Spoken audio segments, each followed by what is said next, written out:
Welcome to the Kevin Cook Show. And now, here's Kevin. Well, howdy y'all. Welcome to a long-awaited episode of the Kevin Cook Show here on Spreaker.com. And I believe I'll post this one on YouTube as well. Well, where do I begin? You know, I guess for the main followers of this show, the main reason why I haven't been posting as many podcasts onto this particular show, because I've been busy with another show. I've been busy with K-Dog's Country, which is a country music show I do weekly, or at least try to do on a weekly basis. I did start out being on my radio, radio station. I actually did play it, and if you go back and listen to the earlier episode, you'll hear me say call letters, WPGW, and that's where I work at. And so eventually, but we got a whole system change to the whole station, and so I'm a little leery about pre-recording my show, taking it in and playing it on the automation system, because the automation system logs everything. And the problem there is the boss sees that, he's going to throw a fit, and I really don't want that. But today, on this particular episode, I think we're going to talk about movies. We're going to talk about sound, and specifically. I was able to, several years ago, I had subscribed to a show on Dolby.com called DolbyCast. It was a regular podcast that Dolby Laboratories had, just for several years, and I'm thinking like 3 or 4 years, and it was a neat little podcast, but it no longer exists. So if you go to Dolby.com and try to look this up, you will probably not find it. Last I checked, I tried to do a search on Dolby.com, and nothing came up. I think maybe some transcripts of the past podcast, but nothing new came out. And mostly, I think it was because of the talent behind it. There was a guy by the name of Jack Buser and Craig Agers, who were the hosts of the show for Dolby Laboratories. And what kind of killed the whole thing was one of the guys, Jack Buser, ended up leaving Dolby Laboratories and going to work for Sony.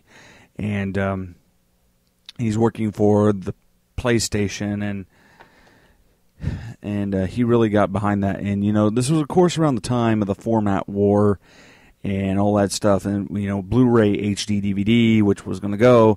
And nobody knew what was going to happen.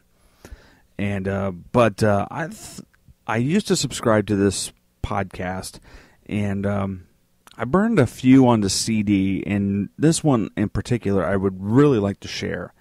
And it's with a gentleman by the name of Yoan Allen that they did a whole show on, and it was about how Dolby became involved with the cinema. And, you know, from going from mono to stereo, then to Dolby Stereo, and how Dolby basically changed the way sound is heard in the movies to what we now know and love as, you know, Dolby Digital, DTS. They talk a little bit about DTS, but they talk about it as a as a competitor standpoint and where their flaws were. And of course now with me, the adopter of Blu-ray, I am pretty even up now on Dolby and DTS in terms of a home theater setup. But however, I've went on rants about this, how people like to compare Dolby and DTS. Well, they'll take an old DVD that has a DTS track with a 5.1 Dolby Digital track. And the problem there is that's not really a good demo I think even with Blu-ray, it's very hard on Blu-ray to find a good movie title that would be it's good to showcase DTS and Dolby Digital, and especially DTS and Dolby True HD. One disc I can tell you right off the bat that is really good for demoing that because it has all 3 tracks on it. And that is Close Encounters of the Third Kind, the 30th Anniversary Edition Blu-ray.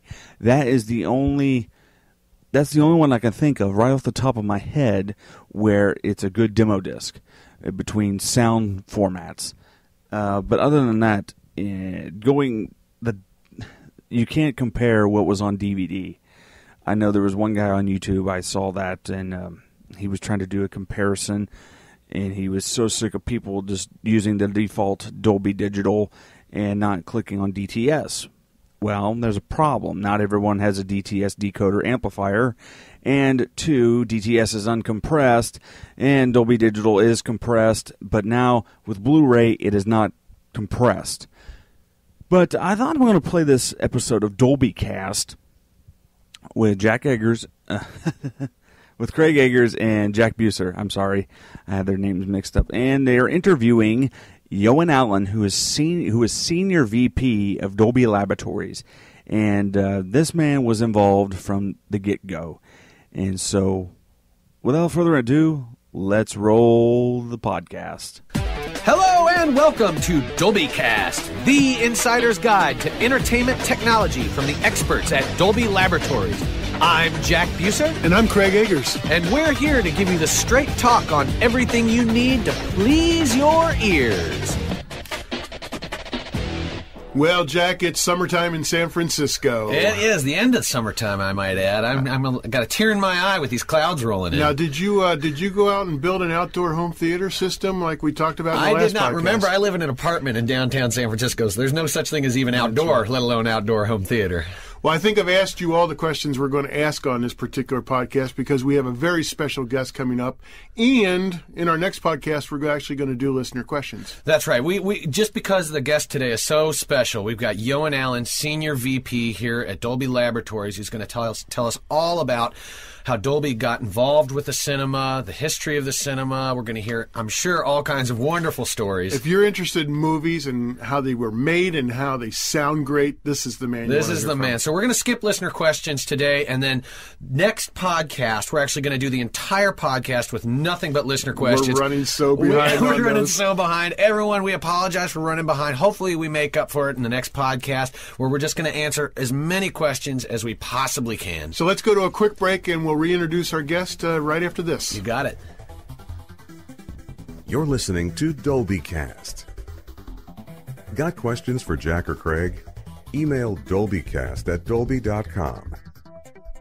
And we're back here at Dolby Cast on this foggy summer day with special guest Johan Allen. Mr. Johan Allen. Senior VP here at Dolby Laboratories, who's going to be telling us all about Dolby and the cinema. You know, we referred to Jim Henson as God.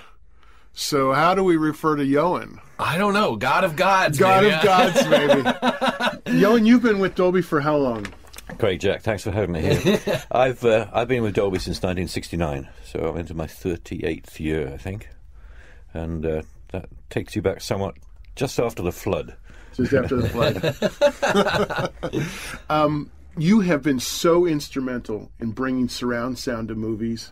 You've been so instrumental in movie production.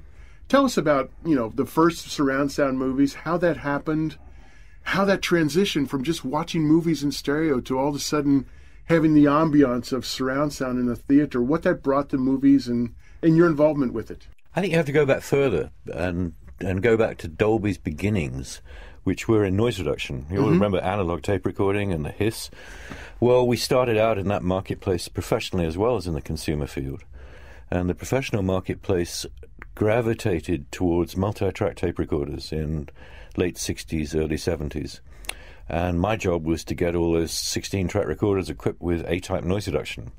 And we did that pretty well, so that by 1972, 100% of all the multi-track tape recorders in London, New York, San Francisco, Los Angeles had one channel of our noise reduction on every track. And the market was saturated. and there's a limit to how many 16-track tape recorders were going to be sold. And I thought, where else is there a serious noise build-up? And then thought of the film industry, where at that time there's lots of magnetic analog recorders, numerous generations of effects, dialogue, music, copied again and again and again before you get to the release print. And as a result, there's a lot of hiss, a lot of noise, and a lot of distortion. So I thought, this is going to be easy. I'll knock on a few doors, and we've got a whole new marketplace. Well, it wasn't easy. It was a long, hard push. What were the challenges? The challenges are that there's a lot more than just that high hiss level. One of the challenges dates back to the quality of loudspeaker that was in use in the early 70s, which in turn dated back to probably basic designs that came from the 1930s, when loudspeaker design had to be efficient rather than low distortion. Okay. And in order to get that efficiency, they had a lot of mid-range energy, but nothing in the low frequencies or high frequencies. So you get a very thin, emasculated sound. And in the cinema, that loudspeaker was stuck behind the screen, which further diluted the high frequencies. So the poor mixer in the control room mixing the movie would crank up the highs in an effort to compensate for this terrible high-frequency response, and that led to gross distortion. So what we did by providing noise reduction on the magnetic tracks before you got to the release print, the optical release print, was reducing a noise, but it still sounded like the pits. So we had to make some more fundamental changes. And those changes involved equalizing the loudspeaker that's behind the screen. And we discovered that if you reduced the efficiency with a third octave equalizer, but cranked up the high frequencies and trimmed the response to be flat, you could get something that approaches what I'd call mid-fi. May not be really hi-fi, but it was certainly much better than anything that was around at the time. Then, of course, you begin to hear the hiss from the mag tracks, and you hear the hiss from the optical, so the noise reduction comes in. So we realized that it wasn't just a matter of getting noise reduction into the film industry, but this whole package of equalization, noise reduction, and then a whole new slew of mixing techniques for the mixers, because the sound was like nothing they'd heard before. The choice of microphones on location had to be changed because the mics were being selected for a rising high-frequency response. Instead of that, you started wanting to use flat mics.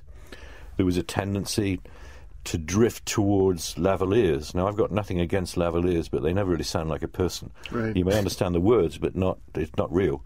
So I had to campaign for things like going back to boom mics. So it was a whole arsenal of changes had to happen to get what we now understand as the Dolby Film program to work.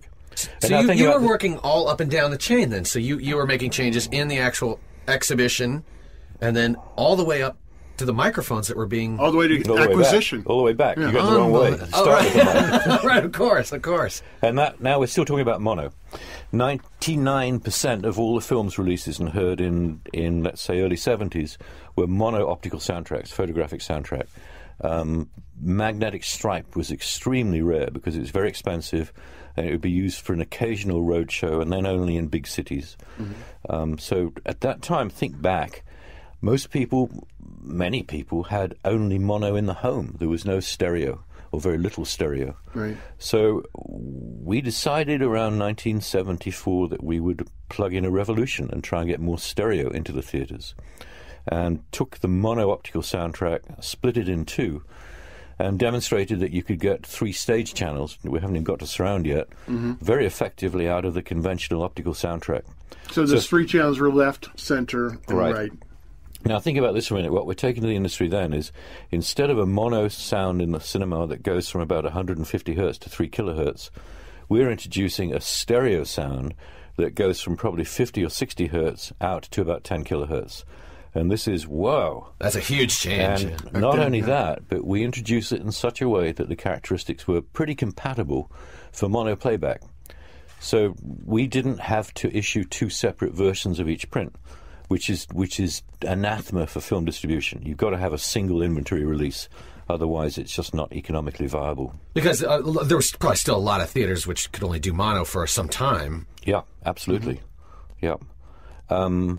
And the distributors began to like us. It's always been the case, though, that to get a new format established, it's the auteur film director that really pushes the buttons. It's not the studios. The studios hate change. At least they did in those days. So I would be lobbying, the Stanley Kubricks, the Ken Russells, whoever it happens to be, and occasionally hit a good one, and they say, yes, we'll let you do a release. And that led to the first commercial release in Dolby Stereo, which is a film called Listomania by Ken Russell. Listomania. Featuring Ringo Starr as the Pope. Ringo Starr. And listeners out there, if you haven't seen Listomania, did that ever come out on DVD? Is there a place where people can I got a Laserdisc as well. So that's the first movie that ever used Dolby. Dolby Stereo. Dolby Stereo. We had mono releases before that. That was the first stereo release. Right. This is a fabulous movie. It's rent it. Buy it. And for our listeners who don't know, you talk about a magnetic track on film. Can you explain that for our listeners? Yeah.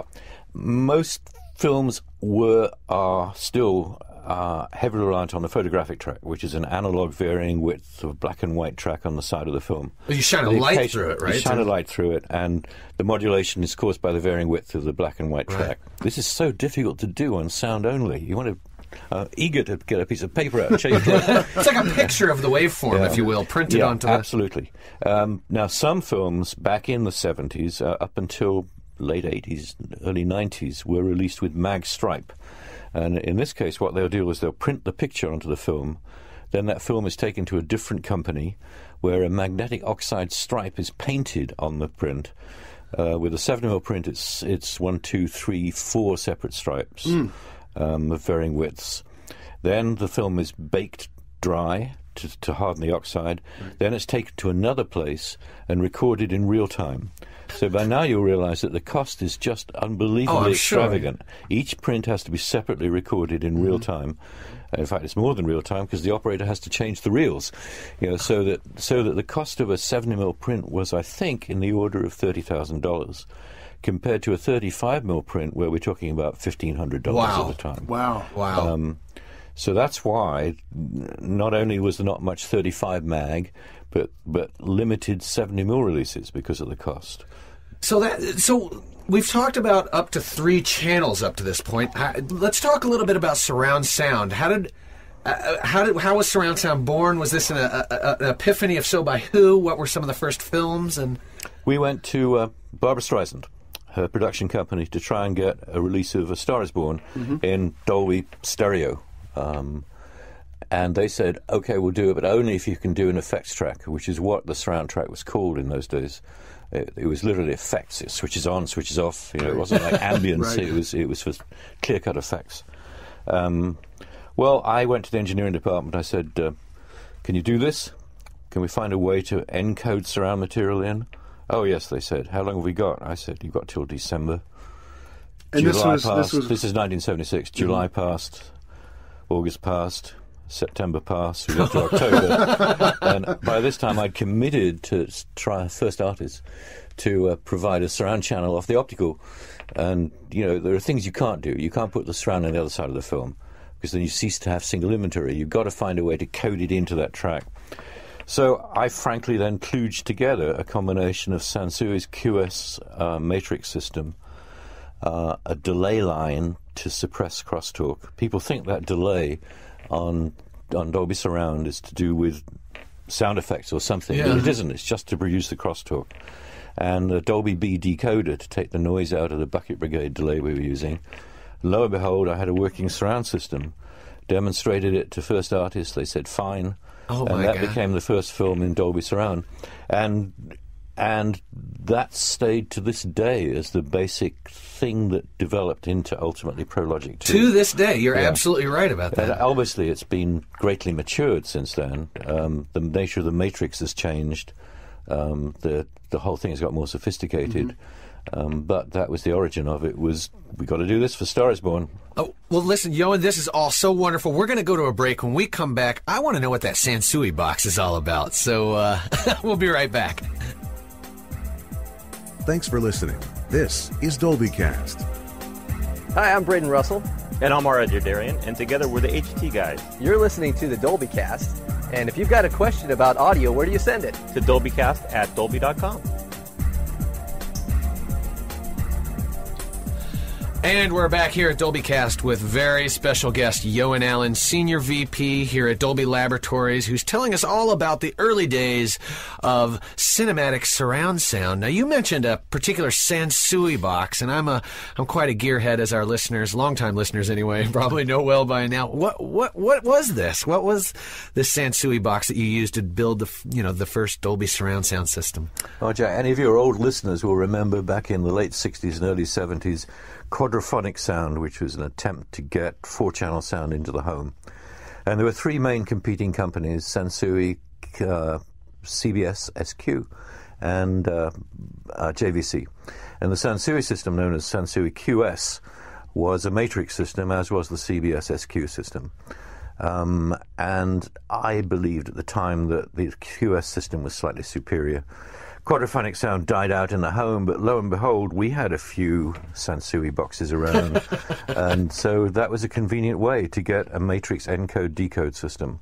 It wasn't really optimized for film use, which is why back in 1978, I think, we changed the matrix to one that we referred to as the MP matrix, which is what's in use to this day. The MP matrix was predicated on the idea of 2 axes, front to back, in other words, center to surround, and left to right across the screen, whereas the QS matrix was slightly offset.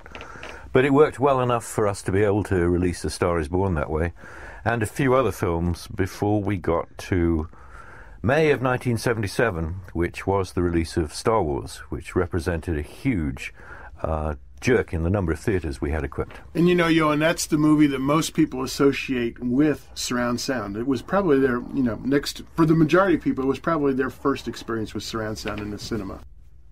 Yeah, well, Star Wars really was, for most people, a revolution in the cinema.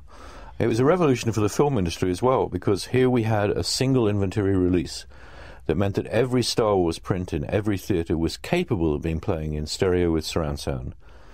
And in those days, films lasted in the cinema much longer than they do today. Today, 3 or 4 weeks is a good run. And then out to DVD.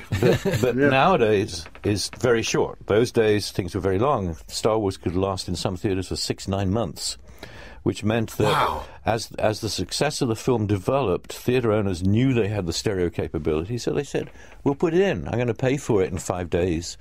And, of course, the cost to them was significant. Not just because of the cost of the Dolby equipment, which is pretty small, but many of the theaters were mono theaters that had to put in extra power amps, extra loudspeakers, hire a crew to hang surround speakers. But the theater owners really thought the investment was worthwhile. And on the tail of Star Wars, of course, came other films like Close Encounters, which solidified the growth. Now, there was some new technology that we introduced on Star Wars, not on the 35s, which were really the same process I described that we used on A Star is Born, but on the 70mm prints. Prior to Star Wars, 70mm releases, which used 5 channels behind the screen and a single surround channel, typically would make a 4-track master and then literally mix together left and center to create half left and mixed right and center to create half right. And if you had a musical like A Star is Born, which had already got the voice spread over 3 tracks, you finished up with a big out-of-phase mono. if you think about it, with a flat screen, there's no way you can get a coherent point where all the signals are in phase. Right. And if you have the same track going to every channel, but lo and behold, you go, woo. Well, Gary Kurtz, the producer of Star Wars, and I were talking about the sound for Star Wars, and I said, there's got to be a better way to use those extra 2 tracks. Now, the typical loudspeaker at that time was an Altec A4, which had a pretty falling response below about 80 hertz, maybe 100 hertz. And I thought, let's use those extra 2 tracks as a kind of subwoofer segment. Yes! So Jack's favorite channel, by the way. Well, you can overdo it, so watch out. So we used those 2 extra channels, 2 and 4, just to carry bass information. And that was driven into the bass bins of channels 2 and 4 behind the screen in 70mm equipped theaters, so as to extend the effective response. So by only using 3 channels behind the screen, we got a better, more discrete signal for the further mid and high frequencies, and it got an improved bass response for low frequencies, which of course was significant for Star Wars. And I remember sitting in watching audiences as that opening ship comes out over your head, and hearing that rumble and hearing these voices saying, "Oh my God, oh my God," as the ship went overhead. How Pretty cool is exciting that? stuff. That's cool, as you say. Truly. I'd say it was hot. To this day, Johan, one of my favorite demo discs in my home theater. Anybody comes to my house, they've got to hear Apocalypse Now. And the most recent version of Apocalypse actually has a whole segment about your involvement in the production of Apocalypse Now. We wanted to see a way to get stereo surrounds. In order to get a 360-degree sound field, you can't do that with a mono surround track. If you have 4 speakers precisely separated at 90 degrees, you won't get far from it, but not as good a separation as you'd like, especially when 3 speakers are behind the screen, because obviously you're then trying to cover over 200 degrees with the surround channel in terms of the circle that's surrounding the listener in the cinema. Mm-hmm. So in order to get stereo surrounds, how do you do it on a 7mm print without risking compatibility? And lo and behold, we thought of a way of doing it and did a test release on Superman, which must have been 78. I think that's right. Plus or minus 1 year. Yeah. Plus or minus 1 dB. We did a test release on Superman, didn't announce it, and then we were able to propose it to Walter Murch, who was in charge of the sound for Apocalypse Now. Mm-hmm. And the way we did it was, I think back a minute, I talked about using channels 2 and 4 for low-frequency information only. Why not use the high-frequency part of channels 2 and 4 to provide left and right information for the surrounds? And leave channel 6 as the mono surround tracker, which it used to be before. And lo and behold, suddenly you've got a print that you could send to any theatre, whether it's equipped for stereo surrounds or for mono surrounds, and the right information is on the tracks. But remember that there are still a very limited number of 70mm theatres compared to 35 theatres. Right. So I am guessing now that maybe 20 theatres in the US were all that played Apocalypse Now with its stereo surround track. And that, of course, is what today we know as 5.1. Right, right. And it wasn't called 5.1 for many years after Apocalypse. And there was a marked reluctance to release films in 5.1. I don't know why. I think it was the shortage of effects, extra difficulty, a fear on the part of the director that it would take longer in the mix. But we were doing barely half a dozen a year after Apocalypse until we got to digital releases in the early 90s when things started really getting out in 5.1. So talk a little bit about that digital revolution. I mean, the transition from these analog soundtracks or optical soundtracks to a digital soundtrack. What was it like there during that transition? What caused Dolby to go from analog to digital? We have to go back. You're jumping ahead a bit. Or maybe I am. We ought to talk about SR. Oh, definitely. Absolutely. How can I forget SR? My favorite soundtrack. Well. Back in 86, actually from 84 for a couple of years, Ray Dolby was working away there, coming up with an improved analog noise reduction system. And all the stuff I've been talking about before in noise reduction was what was termed A-type noise reduction, Dolby A-type. And many of you may remember the days of Dolby B-type, a consumer system. Mm-hmm. And in the professional field, we went from A to Ray's new processor, which was called Dolby SR. It was the most complicated circuit board for analog that's virtually imaginable. It's very, very complicated. In sound terms, it was a brilliant invention because rather than just providing noise reduction, it does what I call signal wrapping. If you have a spot tone, a single tone, whether the medium is magnetic or whether it's photographic, there tend to be different noise components that come in with it. Obviously, there's a high-frequency hiss, but you also get modulation effects around the tone itself, and you will get some low-frequency effects around the tone itself. What SR managed to do was to rip all that noise and distortion component out, leaving you just with the pure tone. It's an extraordinary thing to switch in and out, to compare the ockling and cockling and hiss that you get with noise reduction switched out, and then to switch SR in. It's spectacular. So we introduced SR on film in 1988, I believe, with RoboCop and Interspace. And that gradually became the standard analog recording process. To this day, every 35mm film out of the US has a Dolby SR soundtrack on it, even though we've proceeded to digital as well. And some people will tell you that SR, while it has its limitations, as a format on film, is still the best sounding thing that you can find. It is a little limited in terms of dynamic range. You can't get an ultimately loud sound, but many a film you don't need an ultimately loud sound. Yeah. And it would be inconvenient to try and do stereo surrounds off the optical in the cinema. But in every other respect, it is a low distortion, perfect sounding medium. It is so warm. Yeah. It really, we actually have used SR tracks for Dolby True HD demos. I would not use the word warm, I'd use the word clean. Yeah. Okay.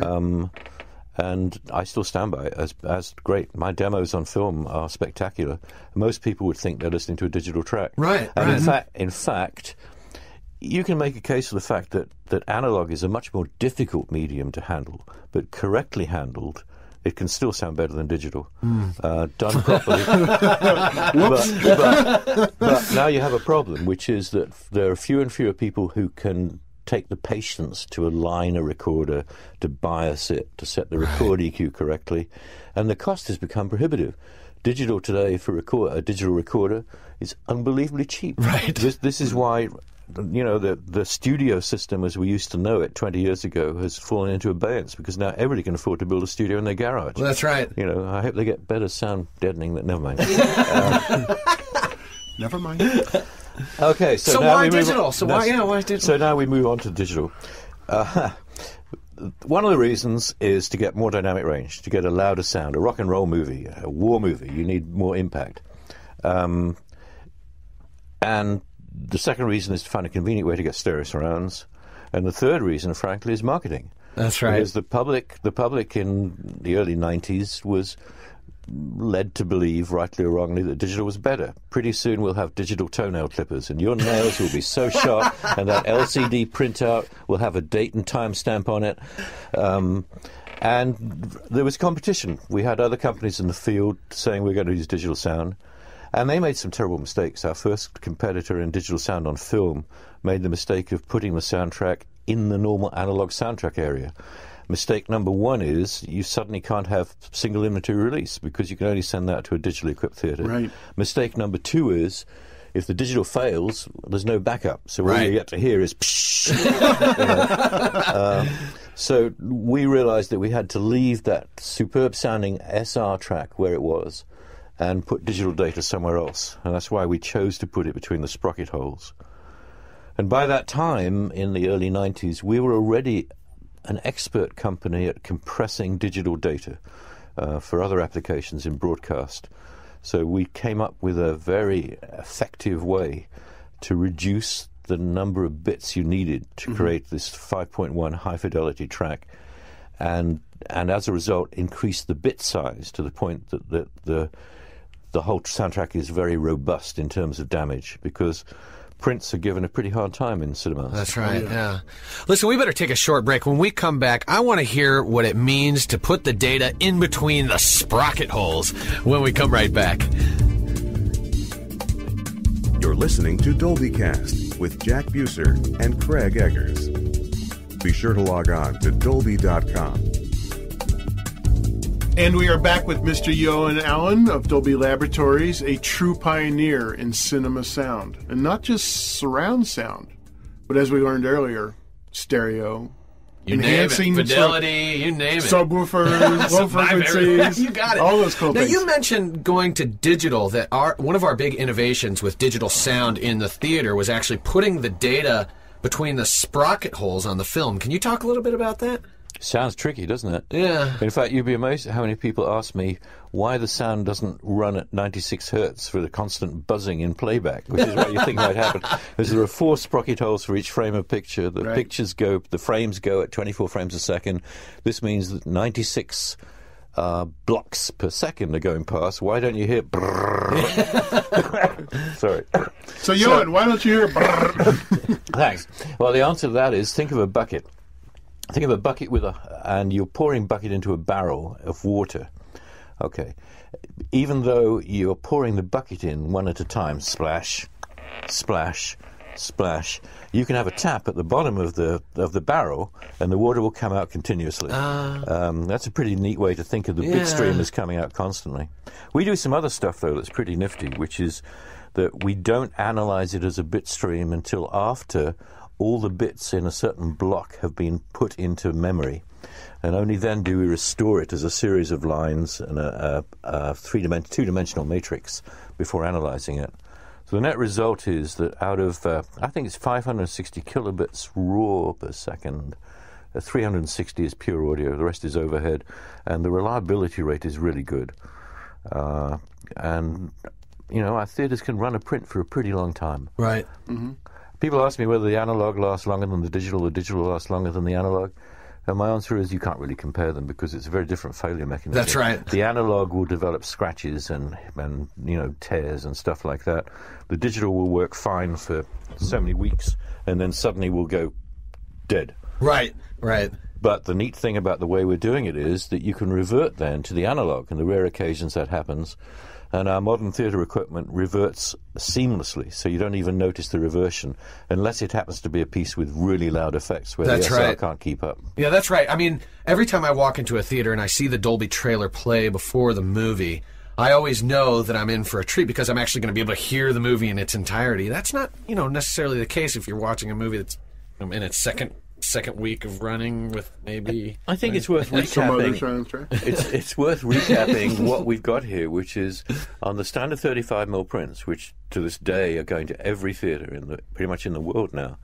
You have a Dolby digital track, which has a really good fidelity, and it's really robust because of the bit size. And we selected those parameters very carefully. The alternatives were to have a smaller bit size, which one of our competitors did, and potentially that leads us to unreliability issues because the bits don't survive the wear and tear in the theatres. Or alternatively, you could consider having the data on a separate media and running something in interlock. The problem there is, does the media turn up? So somebody said if you take the audio off the film, the first thing a good engineer will do is to find a way to put it back on again. So we think we did our homework well and did really good engineering. Absolutely. Of course, that's not the end. There's always further developments. And the next step was brought to us, actually, by Lucasfilm prior to the release of Episode 1, when Gary Rystrom, the mixer of Star Wars Episode 1, came to us and said, could we come up with a way to put in more surround tracks? And we did. We came up with what is now known as Dolby Surround EX, Dolby Digital EX. And the parameters that went into the thinking behind that were parameters we talked about before. And fundamentally, you want a single inventory release. You can't afford to do anything that requires dual prints. And the way we did it was to say, well, we can't change the bit size. You can't put bits on the other side of the film because all of those things would warrant having dual inventory. So we came up with the EX idea, and we have a patent on the idea of encoding with a matrix 3 surround tracks into 2 channels. So, sorry, 3 channels into 2 tracks. I got that one backwards. And so we have left, center, and right on the surround tracks. So it's a 6.1 system. It's a 6.1 system. And as you know, that's crept into home use as well because that same information automatically is carried on a DVD because it's coded into those 2 tracks. Right. There's no separate coding required. Right. It's worth pointing out that many a home system now, as you know, is rated as a 7.1 channel system. And you have to be very careful of that for those of us in the film industry because 7.1 means something completely different. 7.1 in the film industry means 5 channels behind the screen and a left surround channel and a right surround channel. Right. Interesting. 7.1, you guys in the home have 4 surround channels and 2 channels essentially up front and a center. Right. Yeah. That's right. So caveat emptor. Absolutely. Well, Johan, I got to say, it is such a pleasure having you here on this podcast. I know all of our listeners certainly appreciate all this information. It's been so interesting, so enlightening for me. Johan, a pleasure and an honor. Absolutely. It's been great to have me here. I love it. And Craig, you got to talk about Apocalypse Now again. My favorite movie for demoing by Sound Systems. Everyone out there in the audience, listeners, we're going to be, we didn't do a listener question this time, but the next episode is going to be nothing but listener questions. I really hope everyone out there enjoyed this time with Yo and Alan. If you have any questions for us here at DolbyCast, or even Yo and himself, please write in, and we'll be happy to get back to you, we hope. And not to speak for Yo, but hopefully if there's some inquiring minds out there.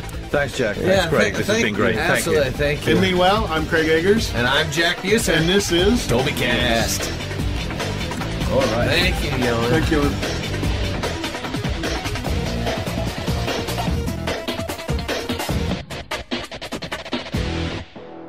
So there you have it. There's the podcast, DolbyCast. I'm not quite sure what episode number that was. And while that was playing there, I did, just by chance, Google DolbyCast. And just to make sure if you could go and listen to some old episodes.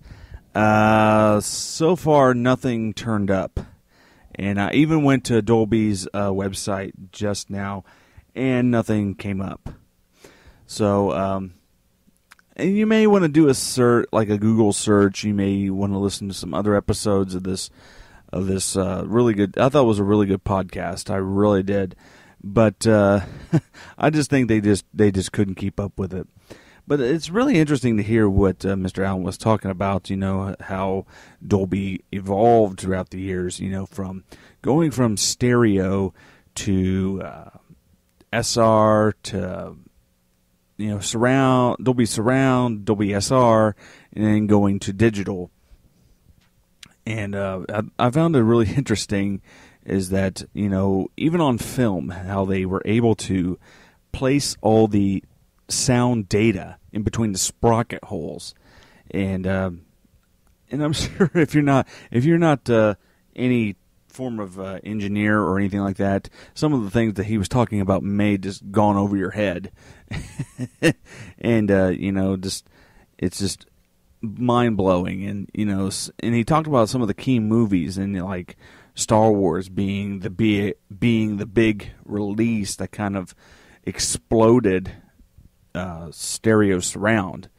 And now we talked about how Star Wars was the big breakthrough film because Dolby Stereo had been around for quite some time, and how Star Wars was the first movie to have Dolby Stereo on the 70mm prints, because at the time 70mm releases were still around, were still very big. You don't see a 70mm release hardly ever, and it talked about how that was a big breakthrough. But that's pretty much it for the podcast here, the Kevin Cook Show. I want to go ahead and close it up. And, stay tuned to my YouTube channel. We got a DVD update and Blu-ray update coming up. I may be pushing that off just a little bit because I'm waiting on a couple things to come through the mail. So keep in mind about that. And also, I would like to do another collection video going through my top favorite movies of all time. And I haven't really done that. I've done childhood favorites. I've done my whole DVD collection, but I've never really done my top 10 favorite movies of all time. And of course, I've also done my favorite Blu-rays. I had 32 favorite Blu-rays at the time. I'm just crazy. But from me to you, see you later.